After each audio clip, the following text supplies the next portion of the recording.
Hello, everyone. Today is Wednesday, January the 3rd. I'm Ryan Hill. John Galantis. And you're listening to Clearview Today with Dr. Abadan Shah, the daily show that engages mind and heart for the gospel of Jesus Christ. You can visit us online at clearviewtodayshow.com, or if you have any questions for Dr. Shah or suggestions for new topics, send us a text to 252-582-5028, or you can email us at contact@clearviewtodayshow.com. That's right. And you guys can help us keep the conversation going by supporting the show. You can share it online with your friends and family. Leave us a good 5-star review on iTunes or Spotify, anywhere you get your podcasting content from. Absolutely nothing less than 5 stars. We're going to leave a link in the description, so you're free to do that. Ryan, welcome back, my friend. Thank you. It's good to be back. How was your Christmas vacay? It was wonderful. Got the chance nice. to go visit some family and hang out and eat way too much Christmas food. Oh, yeah. That's happens, man. But it's good to be back. It's good to be back in home. Well, it's good to have you back. I tell you what, why don't we do this? Why don't we give the people what they're waiting for? Why don't you read them the verse of the day? I would be happy to. The verse of the day today comes from Romans chapter 15, verse 12. And again, Isaiah says, "There shall be a root of Jesse, and he who shall rise to reign over the Gentiles, and him the Gentiles shall have hope." Guess what, Christians? That's you and me. That's us. We Gentiles. Yep. If you're not Jewish, You're Gentile. That's how that works. That's how that works. yeah, but I didn't realize that was what Gentile meant. But listen, that's what it means. Is our hope is in Christ. The door has been opened up to us. The door of salvation. You know, it says somewhere else in the Bible, I think it's in Romans or Hebrews or something, that salvation was first of the Jews, but then of the Gentiles. Yeah. Which means we now have hope. We are grafted in to the family of God, which means we come in with a spirit of gratefulness. Yeah, and this is all the way back in, Romans is... Paul writing Romans here is quoting Isaiah, who said, "There shall be a root of Jesse, and he who shall rise to reign over the Gentiles, in him the Gentiles shall hope." That's like right. All the way back in the book of Isaiah. 800-something years before Christ. God's desire was always that all people would come to a saving knowledge. It's just that God was working through this chosen nation, through his chosen people. Yeah, it ain't that Jesus... what am I trying to say? Ministered to the Jewish people, and then they rejected, and he's like, okay, well, I'll show you. It was always in the plan of salvation. That was always God's desire, that people from all nations, every tribe, and every tongue would bow before the name of Jesus. You know, I didn't feel right doing the grapevine without you yesterday. And I appreciate that. I wanted to save it. We usually do grapevine on a Tuesday. We don't advertise it as a Tuesday thing, but we usually do our grapevine on a Tuesday. But I felt like I cannot grapevine without Ryan, so I appreciate ladies and gentlemen, welcome to the grapevine. Got some pharmacy drama. Some pharmacy, not the pharmacy. Talked on the phone with my mama. Oh, I said I about got the pharmacy drama. Well, tell us what's going on. I got 2 sick babies at the house. That's a gripe in and of itself. Yeah, I got one of them. The tot, we call him the tot. He's a 1-year-old. He has an ear infection. Hate that. So got to get. That's terrible. Got to get his. Got to get the antibiotics. Got to get his antibiotics. Got to get them. The other one just has a cold, just regular cold. Also hate that. Sick, yeah. 2 sick kids at the same time. So Ellie goes, "I need you to go to this unnamed pharmacy." I'm not going to mention their name because they're not going to be painted in a good light. Sure. I need you to go to this pharmacy and pick up Holden's prescription. Yeah. So I go in. As you do. 7:57. What time do they close? The pharmacy apparently closes at 8. Yikes. I mean, I was in a rush. It happens, Sure, man. but It happens. 7:57. I have enough time. Yeah, I'm strolling up to the window at 7:58. I said, Sure. "Hey, my name's John Galantis. I'm here to pick up a prescription for Holden Galantis." They literally start closing the window. Just look at me in the eye. As you're standing there? As I'm standing, like as I'm walking No. up. As I'm walking up. Like, so I'm not standing there talking and then they do it in response. They're like closing. I was like, oh, hey, I'm here to pick up a prescription for my son. I think my wife called, and they just keep doing it. They just keep on. And I'm like, oh, my son Holden Galantis, could you just check real quick before you close? They just keep closing it. Like, they 100% pretend that I'm not talking. And so they close it, and now my frustration's starting to come out because I'm already kind of rushing to get there before they close. And I was like, hey, could you just check really quick if my son's prescription is ready? I'm pretty sure it is because my wife called in and checked on it. They just keep shutting down, start counting the money. They just act like I'm not talking.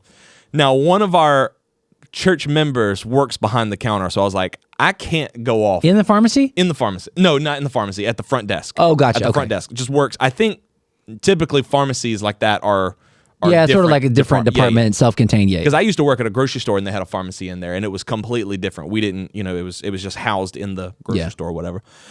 So I was like, I guess I'm not going to do anything. So then this woman comes in, and the pharmacists are like getting their little bags and their little coats and putting their stuff in, and she's really hot. I can tell she's like rushing.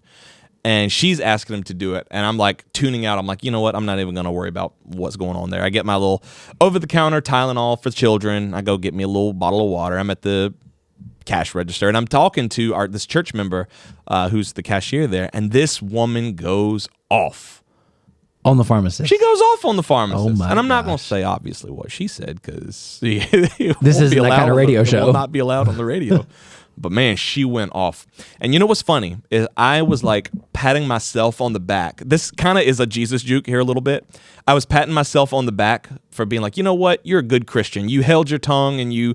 But I had just as bad of an attitude. I was that frustrated with those women. I was like, you know what? I bet I was one bad day away from acting just like that. That's pretty frustrating, though. That woman caused a scene. I'm not gonna lie. But to come in like, I get that it's right at closing. I understand that. But if you've already called ahead and they said the prescription was ready and there's 3 minutes left till closing, that is plenty of time to get medicine for a sick baby. A 1-year-old. A 1-year-old. But like I said, maybe something was going on. Maybe something. Maybe they're not allowed to. Maybe there's regulations. I don't know. I'm not a pharmacist. What I do is a gripe on a radio show. So I'm just doing my job. Maybe you just got to do your job. You know, maybe it is what it is. But that's my gripe. You don't think? You're a nice guy. you demonstrated an admirable amount of self-control in that moment. Because I don't think I would have done the same thing. I think I would have been hot. I was hot. Don't get me wrong. I was fussed. I think I'm just more passive than I am nice. I don't know, man. I would. Yeah, I'm not. I wasn't in that situation, also, so I can't. There's a church member like watching. True. Like that's true. I would have been. I was like, what I would can have I gone do? quick to. Can I speak to your manager? Yeah. Well, that's a good way to do. You could get all that frustration out without causing a scene. Yeah. This lady didn't want to speak to no manager. She just wanted to speak. Yeah. I don't know. Well, write in and let us know what your experience has been with if you've gotten there like right at closing and then they're already closing up. What has your experience been? That can't be just me. Vent to us. That way you don't have to vent out in public and make yourself look bad. You can vent anonymously to the Clearview Today Show. 252-582-5028. You can visit us online at clearviewtodayshow.com. We're going to grab Dr. Shah and we'll be right back. Are you looking for some new worship music to go along with all these amazing shows here on the Truth Network? Well, today's your lucky day because Dr. Shah and myself and a lot of the rest of the Clearview staff have been hard at work writing for the last few months, and we're very excited to share Clearview's new EP with you, Together Forward. Not only do these songs sound great, but each and every single one of them were born from a place of genuine worship and prayerfully written by our team right here at Clearview Church. It's available right now on iTunes, Amazon, Spotify, anywhere digital music is sold. So make sure to pick up your copy today and let us know how these songs are helping you, whether they're helping your worship band in your church or just in the car or around in your everyday life. Email us at info@clearviewbc.org. You can also support the ministry here at Clearview Church by visiting us online. That's clearviewbc.org/give. Thanks for listening. Now back to the show.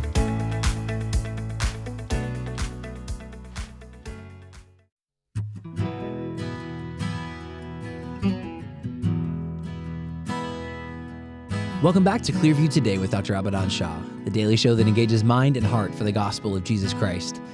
You can visit us online at clearviewtodayshow.com, or if you have any questions or suggestions for new topics, send us a text 252-582-5028. That's right, and we're here in the Clearview Today studio with Dr. Abadan Shah, who is a PhD in New Testament textual criticism. Dr. Shah had a rough night, man. Had the door closed right in my face. Yeah, well, went to fill out a prescription and just missed it. And I wanted to know, have you ever had that situation where you showed up just like a second too late, and they just didn't? I showed up in good time. They still shut the door on me. It was a restaurant. It was a restaurant.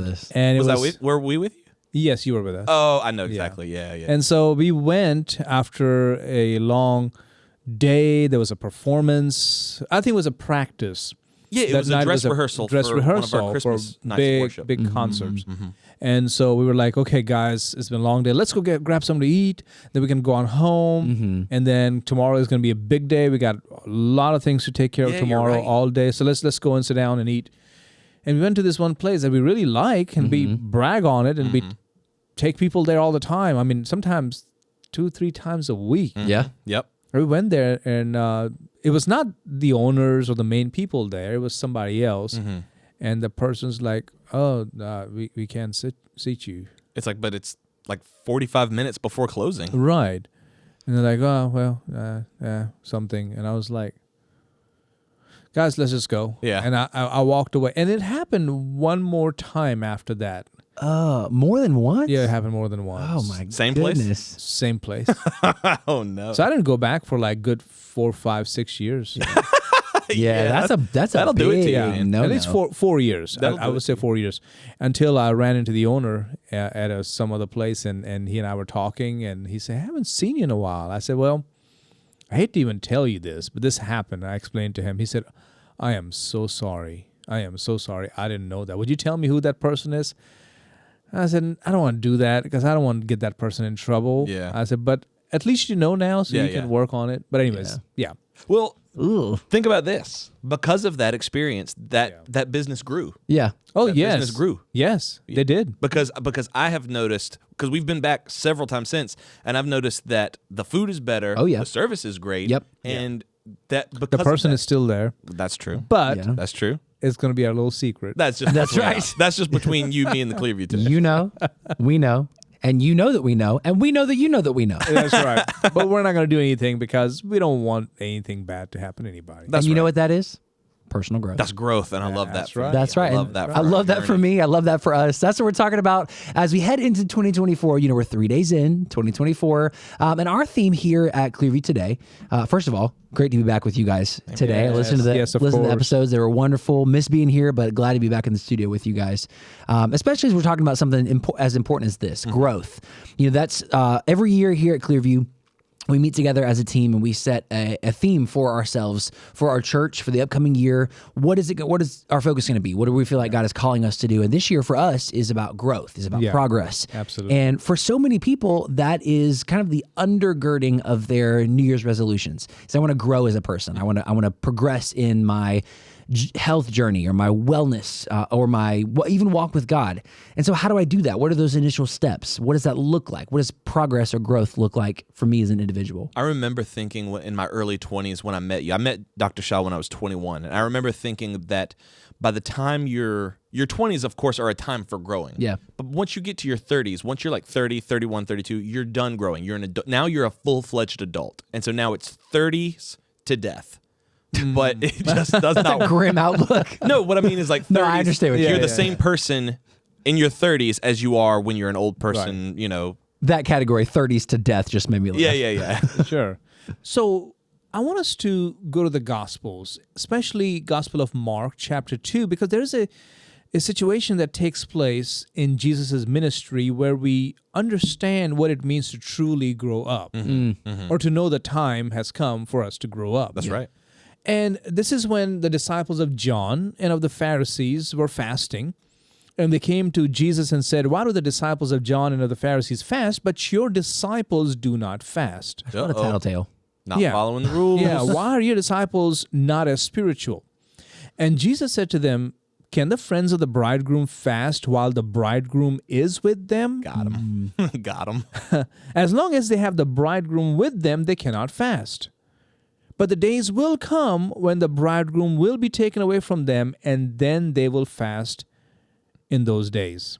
I love that Jesus always has, not only always has an answer for them, but has the perfect answer. Yeah, has the right answer. He's like, yo, I'm here.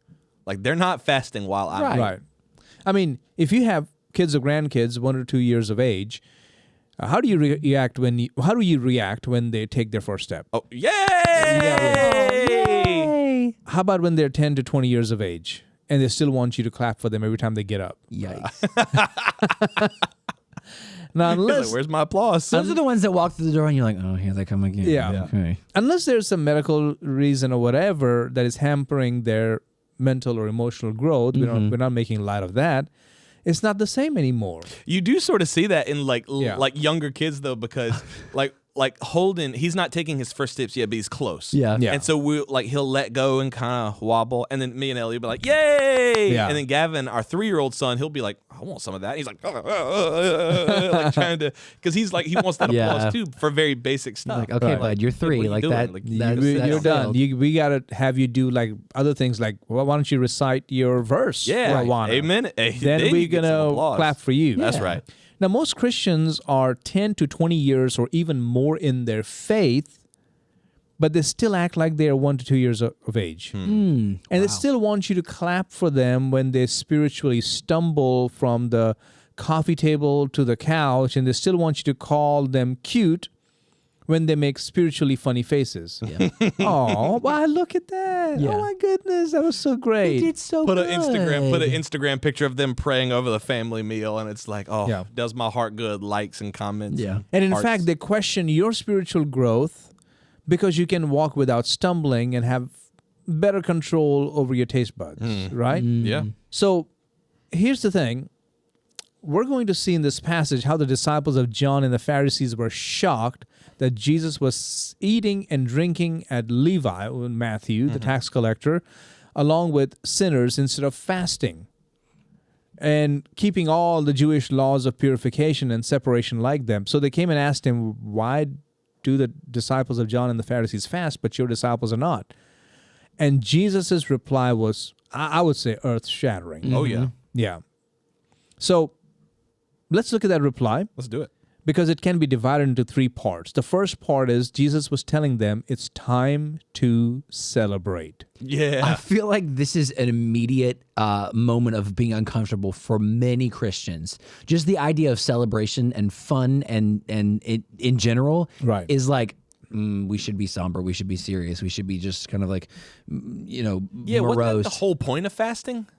Yeah. Was to be like mournful or like waiting? Yeah. Yeah. And that's what Jesus says. Can the friends of the bridegroom fast while the bridegroom is with them? As long as they have the bridegroom with them, they cannot fast, because this is a time to rejoice. Yeah. Hello, Jesus is here, everybody. It's time to party. Before We're the having a coming good of time. Jesus, the Old Testament prophets and people were preparing themselves with mourning and fasting for the coming of the Messiah. There was no celebration. But now Jesus had come, all that had changed. Yeah, he's like, I'm the one that we've been waiting for. What are they fasting for? If they Yeah. were to fast today along with you, For what? Yeah, for what? What Yeah. are they waiting for? What are Exactly. they mourning over? That's right. So he uses that wedding analogy to help them understand, hey, this is the time to celebrate and not to mourn. It kind of reminds you of many churches and Christians. Don't get too excited. Right. You'll mess things up. Yeah. Just be quiet. Stay seated. Don't go anywhere, because you might get locked up. Everybody talks in whispers. I even like to say they check their spiritual zippers, make sure everything is in place. Give yourself a spiritual XYZ real quick. Right. But what happens once the bride and the groom arrive and the wedding is over and the reception starts? Everybody's excited. Nobody's quiet, right? So what Jesus is saying is, I'm here. Let the party begin. Amen. I love that. I love that so much. Just the rejoicing in who Christ is and what he's come to do for us. You don't think about Jesus in that light very often. Yeah. But we ought to celebrate. I mean, Jesus right. is the whole reason for the celebration. Because we always think the celebration is coming way down the road. So we can't celebrate till we get to heaven. Yeah. Right. It's like Jesus wants us to enjoy him and life with him here on earth. Right. So the question for us is, do people see a spirit of celebration in us? It doesn't mean you have to like jump up and down and shout and scream and ha-ha and high-five and get on top of pews. No, I mean, you can if you want to. Cannonball into That's the baptistry. That cannonball. I've seen the videos on that. Yeah, me too. But I think it's a sense of joy and excitement. Yeah. Knowing that we are saved, knowing that God, we are reconciled to God through Jesus Christ, through his blood on the cross, through his atonement. And now we have a new purpose, new meaning in life. And we're going to go through junk in life. We're going to go through problems. We're going to have our own hang-ups time to time, but still we're looking for a great day that is coming. So celebration, excitement, joy are part of the Christian life. And what Jesus was also telling these people is that it's time to stop mixing the old with the new. That's true. So he says in verse 21, no one sews a piece of unshrunk cloth on an old garment, or else the new piece pulls away from the old and the tear is made worse. Yeah, always trying to go back to that old man, those old ways of thinking, old habits, old hang-ups. And here it's more about you cannot bring old laws and rituals and mix them with the new life that he has brought. True. So he uses that imagery from clothing, right? If you remember back in the 80s, they still had a lot of patches. And I remember growing up having to get those patches to put on pants because there was a tear. And then there was also a style thing. So this is before all the pre-shrunk stuff was made. And my grandmother knew how to sew, and she made sure that the patch had been soaked and would not shrink anymore. Because if she didn't do that, the patch would shrink and pull the pant cloth from all directions, and it would look pretty horrible. It just not like very shrinking on itself. Not very stylish looking. I'm just imagining like an imploding star, but it's on a pair of jeans. Yeah, it's not a good look. Not a good look. All right. So what Jesus is saying is you cannot take the new life that you have now, that he brought to us, and stitch on the old way of life of Judaism, right? That's what Judaism is. Right. Old Testament is not Judaism. Judaism is what became because they did not accept Jesus Christ. That's a good point. I'm so glad that you said that because so many people get that wrong. Yeah. So many people think that it was Judaism and then it became Christianity. Yeah, people That's be not like, the case. take the Old Testament, take the New Testament, carve it up, put that away. What you're left with, that's Judaism. That's what the Jews did. No. That's because you're not accepting the New Testament. That's exactly right. Because you're not accepting the one who fulfilled the Old Testament. Yeah. So I hope it makes sense because it matters. There are Christians who get caught up in a lot of unnecessary distractions that have nothing to do with Christianity. They try to keep Old Testament dietary laws. As you know, I talk about that all the time. Don't do that. That's got nothing to do with New Testament Christianity. They get in all kinds of rituals and prayers, and they call God all kinds of Old Testament names. And I'm like, does that make it more spiritual? Right. What are you doing? Yeah. You're relying on something that may or may not have worked once in the past and trying to copy paste it here so that I don't have to actually grow and actually understand who God is in my life. That's what I was going to say. It's that contrived spirituality is a marker of immaturity. Yeah. Yes, it is. It is. And people get caught up in all these Hebrew names and the Hebrew root movement and all that kind of junk. And folks, listen, that is not only laughable, but it's sometimes I think it's dishonoring to God. Yeah. That's true. Yeah. Now don't say Jesus, it's Yeshua. I'm like, it's like why? Because that's the name, not Jesus. Jesus is what happened. Look, I study Greek and Hebrew and ancient languages. I know how it went from Yeshua to Jesus. I get it. But calling Jesus Yeshua does not mean that he goes, I have to answer that one now. Yeah, like I'm going to trap him. Right. They got the pronunciation right. I better answer. Like he's Beetlejuice or something. Like I say his name 3 times and he's just forced to appear. No. If sin is in your heart, he's going to deal with you. That's right. And here's a person over here who is full of Jesus, and he says Jesus. Jesus is going to listen to him. That's right. So Old Testament is our foundation, but at the same time, we need to realize that the New Testament is the key. We got to work together on that. That's right. So we can't go back to the Old Testament period and start interacting with God as if Christ has not come. That is beyond foolish. That's right. So Romans 14, it says, receive one who is weak in the faith, but not to disputes over doubtful things. For one believes he may eat all things, but he who is weak eats only vegetables. Let not him who eats despise him who does not eat, and let not him who does not eat judge him who eats, for God has received him. Verse 8, for if we live to the Lord, and if we die to the Lord. Therefore, whether we live or die, we are the Lord's. That's right. One of the things that you're very big about is making sure that key doctrines are right and they're there. Yeah. At the same time, there's so many Christians out there who just want to be right. Right. They just want to be correct. Yeah. Maybe correct is the better way to say it. Right. Yeah. So don't get caught up, as Colossians talks about, getting into judging food and drink and festival or new moon or Sabbaths, which are a shadow of things to come, but the substance is of Christ. That's right. And Hebrews 9 talks about that. Hebrews 10 talks about that. But it's time to change the containers. That's what Jesus tells them. Listen to verse 22. Again, for those of you who are just joining us, we're talking about growing up in the Christian life, and we're looking at it from a very different perspective here from Mark chapter 2. And now I'm reading verse 36, I believe. Is that correct? 22. 22. Where Jesus is telling these disciples of the Pharisees and John who are saying, why are you not fasting? Why are your disciples not fasting? And Jesus is reminding them, he's here. Mm-hmm. Right. The fulfillment is here. Yeah, no need to fast. I'm here. Yeah, I'm here. The time has come to rejoice. And then he says in verse 22, and no one puts new wine into old wineskins, or else the new wine bursts the wineskins as it ferments and grows. Mm-hmm.